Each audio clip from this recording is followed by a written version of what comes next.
Ja'Derrius, if you listening, please come home. Granny Hill, I'm in Baton Rouge. I'm not leaving without you. I promise to God I'm not leaving without you. I'm trying my best, baby. I'm gonna find you. That's day 7. We ain't had no information.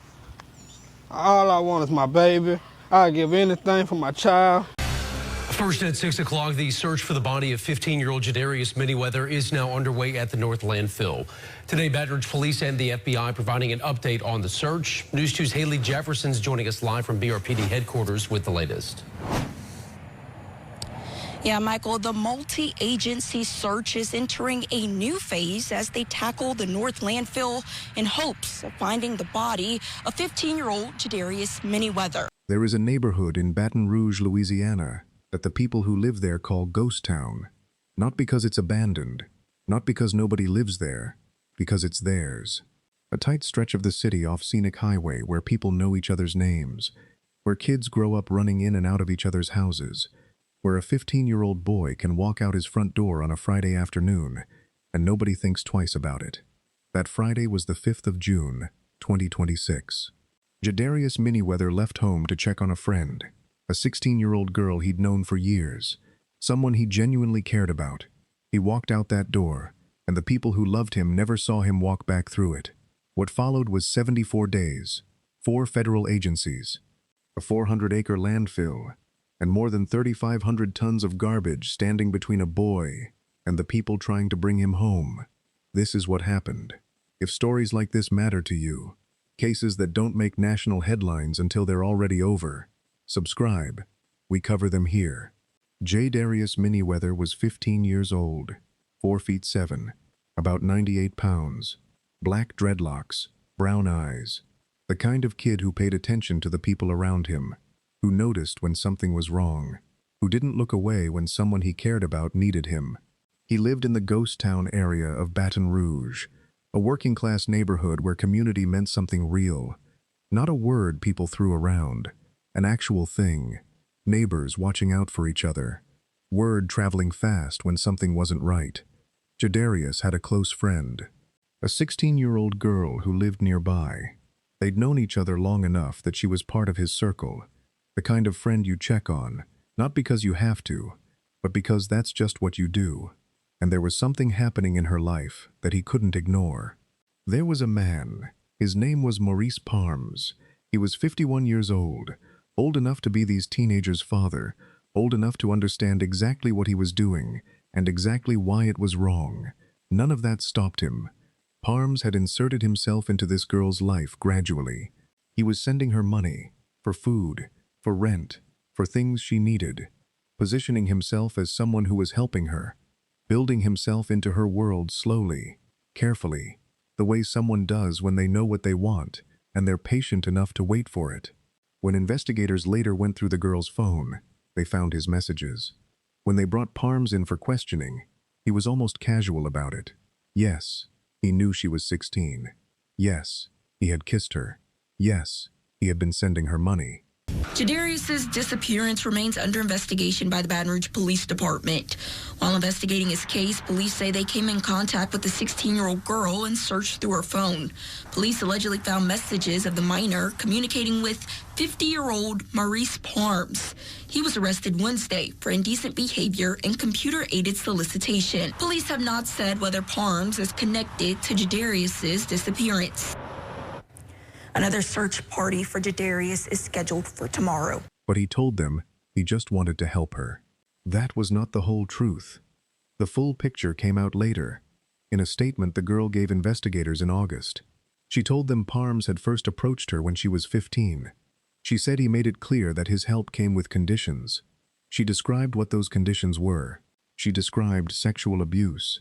She described intercourse. She described him dropping off a Plan B pill for her afterward, a 51-year-old man, and a child. But none of that had surfaced yet in early June. In June, Ja'Derrius was missing, and his family was walking neighborhoods calling his name. To calm our hearts and our minds, to give us strength to do the right things and to find this young man, this young angel. A prayer to kick off a more than 3-hour search for 15-year-old Ja'Derrius Minnieweather. The United Cajun Navy assisting with the effort. Anything that you question, you stop right there. Do not touch it. Don't touch it. Big no-no, right? This is an open investigation.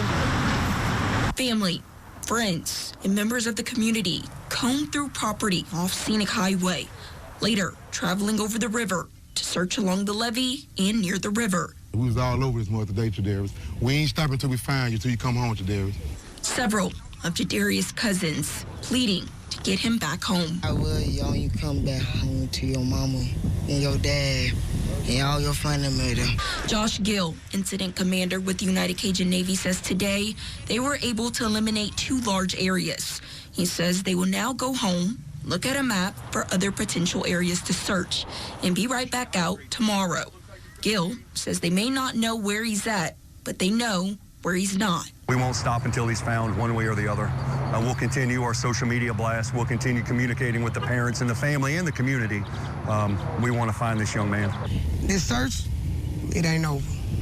I love you, Ja'Derrius. Here is what investigators believe happened on the afternoon of June 5th. Ja'Derrius left his house to go check on his friend. She had been out with Maurice Parms earlier that day, getting food. When they came back to the area, Ja'Derrius was there waiting. He saw something. The way Parms was acting around her. The dynamic between a grown man and a teenager that didn't sit right. And Ja'Derrius, 98 pounds, 15 years old, said something about it. He pushed back. He was not going to stand there and say nothing. That confrontation turned fatal. The suspect is already in custody. Police say Parms had an argument with Minnieweather involving a 16-year-old girl. Investigators believe Parms was having an inappropriate relationship with her. Parms is facing murder and other charges. According to the arrest warrant, Maurice Parms beat Ja'Derrius Minnieweather to death.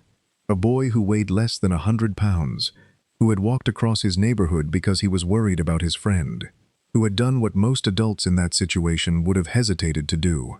He said something, and it cost him everything. After the beating, Parms did not call for help. He did not call anyone. He moved the body. He concealed it.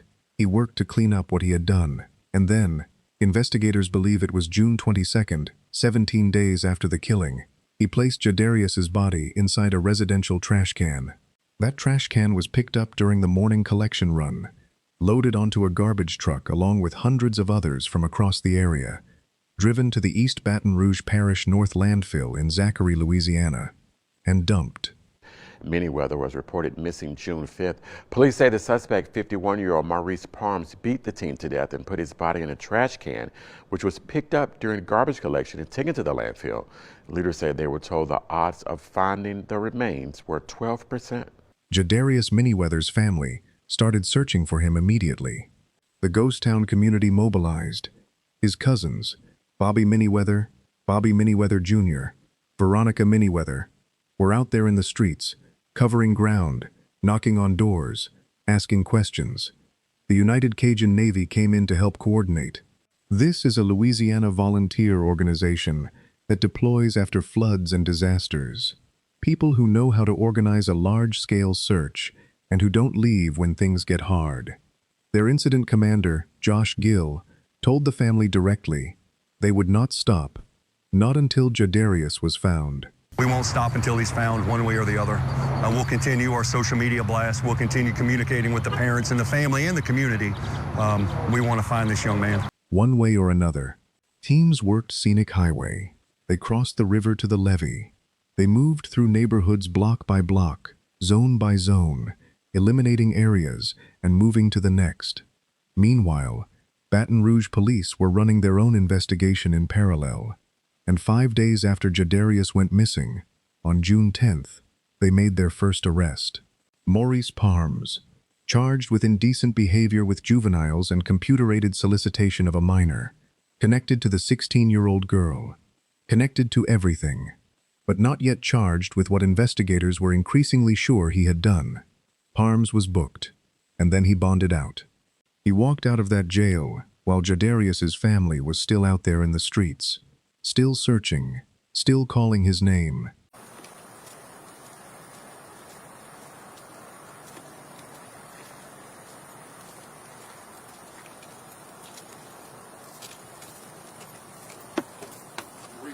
16-year-old Ja'Derrius? Do you have anything to do with his disappearance? If so, why? You got anything you'd like to say?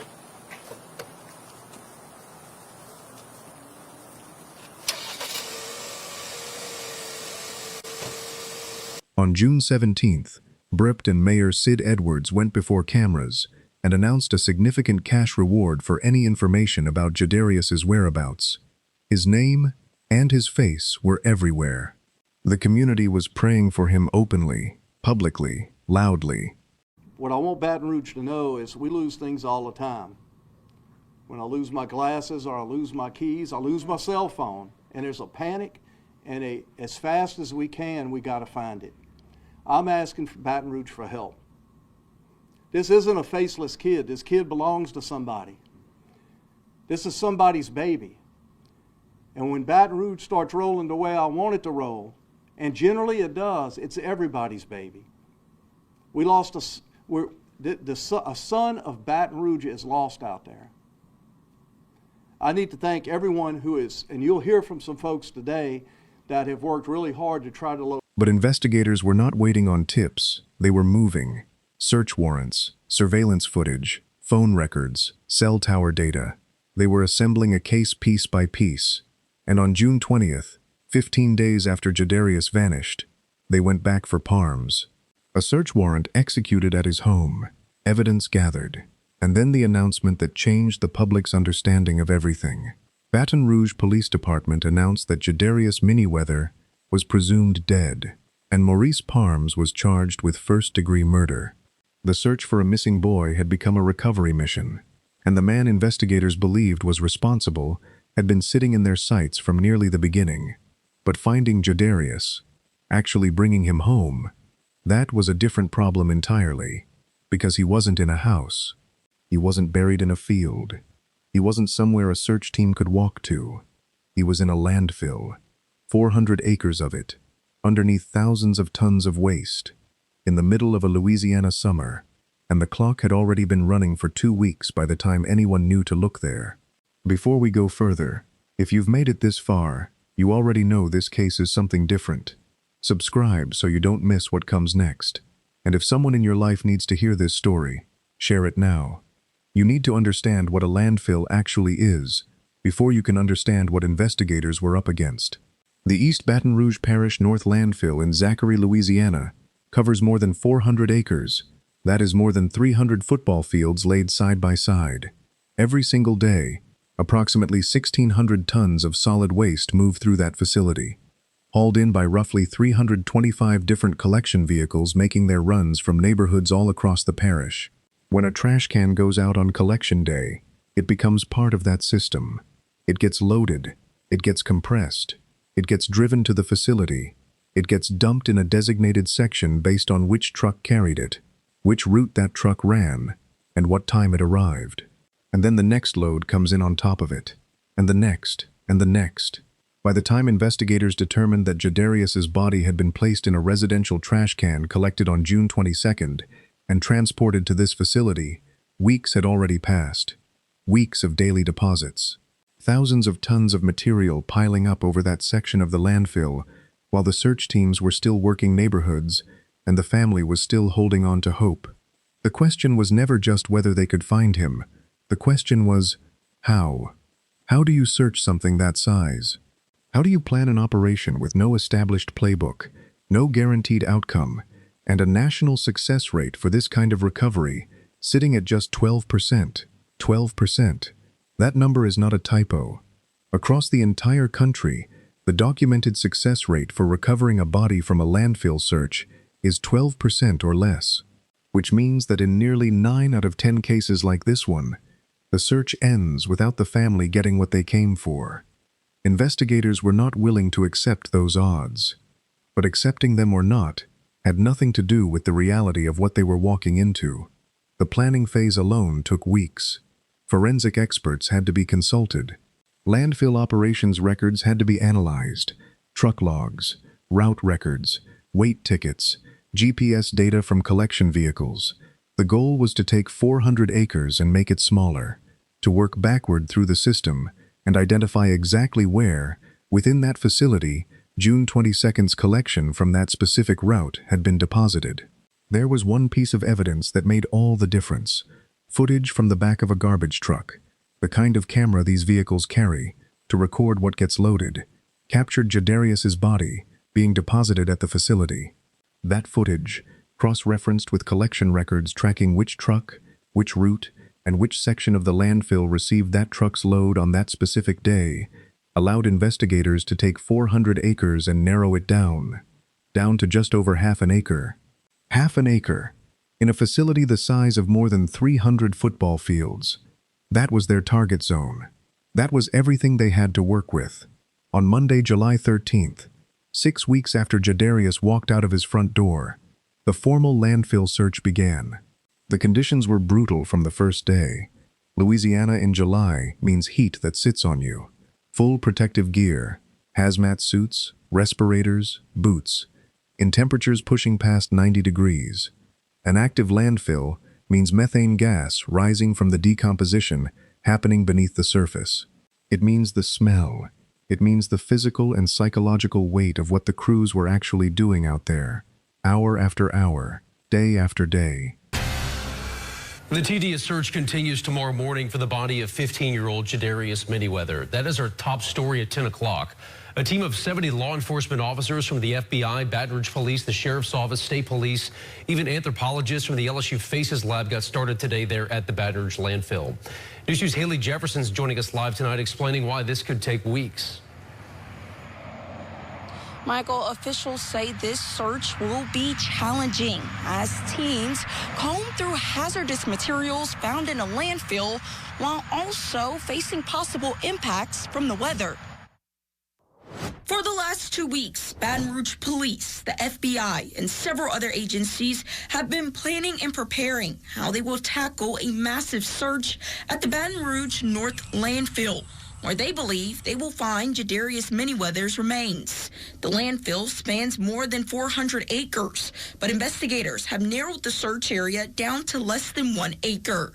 They have been surveying the site, bringing in special equipment and personnel, planning every step of the process. Monday morning, the search team of 70 people kicked off what will be a tedious process as officials are tasked with combing through 8,200 to 11,000 cubic yards of material filled with glass, needles, and other hazardous items, making the scene challenging and dangerous. Our rotating teams will comb through roughly a little over 40 yards of material at a time. That's enough material to cover a football field. Chief T.J. Morse says the search will start between 5 and 6 a.m. daily. It's going to vary every day depending on the heat, depending on the rain, depending on how many people we have out there. It's going to vary every day. We're going to do as much as we can, pushing through every day. Any potential evidence found during the search will be collected and documented. Anthropologists from LSU will be on scene to help identify if they are human remains. Minnieweather's family hoping this search will get them the closure they need. We're not asking for much, but when you don't sleep at night, we don't get no rest. I know if I don't, I know his mom don't. Minnieweather vanished from the ghost town area of Baton Rouge in early June. A few weeks later, police arrested 51-year-old Maurice Parms, charging him with first-degree murder in connection to Minnieweather's death. While this search could take up to several weeks, Chief T.J. Morse says they're in it for the long haul, dedicated to bringing Ja'Derrius home to his family. Live from BRPD headquarters, Haley Jefferson, WBRZ News 2. The airspace above the site was restricted. The area was declared an active crime scene. No press, no civilians. Just the work. FBI New Orleans was on the ground from the start. FBI Shreveport joined the operation. Louisiana State Police, Baton Rouge Fire Department, multiple agencies coordinating across a single half-acre patch of one of the largest landfills in the state. All of them working a case where the man they believed was responsible, Maurice Parms, was sitting in East Baton Rouge Parish Prison and had not offered a single word of cooperation, not a direction, not a location, not one piece of information that might help them find the boy he was accused of killing. They were doing this entirely without him. The search crews developed a methodology. They would excavate sections of the target area, pull material out, and run it through a screening process, physically sifting through the waste to identify anything that didn't belong: animal bones, personal items, clothing, anything that might be Ja'Derrius or might lead them to Ja'Derrius. At the search site, someone put up a photograph of him. Every morning, before the crews suited up and went in, they walked past his face. A 15-year-old boy with black dreadlocks and brown eyes. District Attorney Hiller Moore would later say that photograph was part of what kept them going, that it kept the work from becoming abstract, that it reminded them every single day exactly what they were out there for. The first week ended, nothing. The second week ended, nothing. Week 3, week 4. The family pushed for investigators to release more evidence publicly. They wanted answers. They wanted movement. The Baton Rouge Police Department confirmed publicly that there was no established end date for the operation. They were going to keep going. By the time week 4 closed out, the search crews had processed thousands of tons of material. They had found more than 4,000 animal bones, and they had processed every single one, because every single one had to be ruled out. The work was meticulous, exhausting, the kind of effort that doesn't make for dramatic footage, but represents something genuinely extraordinary about what human beings will do for one another when they decide to commit. By the time the search concluded, crews had excavated 4,265 cubic yards of material. They had moved through 3,590 tons of landfill waste. In conditions that were physically punishing, emotionally heavy, and technically demanding every single day. And through all of it, Parms sat in his cell, silent. The family stayed public. They stayed vocal. Cousins Bobby Minnieweather and Bobby Minnieweather Jr. and Veronica Minnieweather kept Ja'Derrius's name in front of people. The community in Ghost Town kept him present. His face stayed on screens and on flyers and in conversations across Baton Rouge, because that's what you do when someone belongs to you and the world has to know they matter. We was all over this mother today, Ja'Derrius. We ain't stopping until we find you, till you come home, Ja'Derrius. Several of Ja'Derrius' cousins pleading to get him back home. I will, y'all, you come back home to your mama and your dad and all your family members. This search, it ain't over. I love you, Ja'Derrius. Tuesday, August 18th, 2026. Day 36 of the formal landfill search. Day 74, since Ja'Derrius left his house to check on his friend. Human remains were found. Multiple sources confirmed to local station WAFT that the clothing recovered with the remains matched exactly what Ja'Derrius was wearing the day he disappeared. DNA testing was ordered immediately. Mayor Sid Edwards stood before cameras, and he said what the family had been waiting 74 days to hear. This son of Baton Rouge is going to be brought home. But we're approaching 2 weeks. And I want to say it again. This is a son of Baton Rouge. It's one of ours. We need the public's help. We need anybody that has any information. And I know people have been working hard, but none of us should rest until we figure this out. The following day, Wednesday, August 19th, the East Baton Rouge Parish Coroner's Office made it official. DNA testing confirmed the remains were those of Ja'Derrius Minnieweather, 15 years old, from Ghost Town, Baton Rouge, missing since June 5th, 2026. He was coming home, not the way anyone wanted, not the way a boy that age should ever have to come home, but home. By August 2026, the charges against Maurice Parms had grown into something that told a much fuller story about who he was. The murder charge had been filed in June, first degree. In Louisiana, that carries life in prison without the possibility of parole or the death penalty. That charge alone would have been enough to define this case.